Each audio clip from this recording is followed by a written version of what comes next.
জাগো জাগো অনশন বন্দি ওঠরে যত জগতের লাঞ্ছিত ভাগ্য হত। জাগো যত অত্যাচারে আজি বজ্রহানি, হাঁকে নিপীড়িত জনমন মথিত বাণী। নব জনম লোভী অভিনব ধরণী ওরে ওই আগত।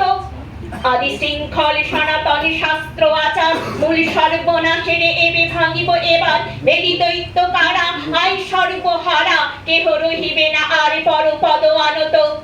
জাগো জাগো অনশন বন্দি ওঠরে যত জগতের লাঞ্ছিত ভাগ্য হত। নবভিত্তি পরে নবনবীন জগৎ হবে উত্থিত রে। শোন অত্যাচারী শোন রে সঞ্চয়ী, ছিল সর্বহারা হব সর্বজয়ী এই সংগ্রাম মাঝ। ওরে সর্বশেষের এই সংগ্রাম মাঝ নিজ নিজ অধিকার জুড়ে তারা সবে আজ। এই অন্তরে ন্যাশনাল সংহতিরে হবে নিখিল মানবে জাতি সমুদ্ধত। জাগো জাগো অনশন বন্দি ওঠরে যত জগতের লাঞ্ছিত ভাগ্য হত। জাগো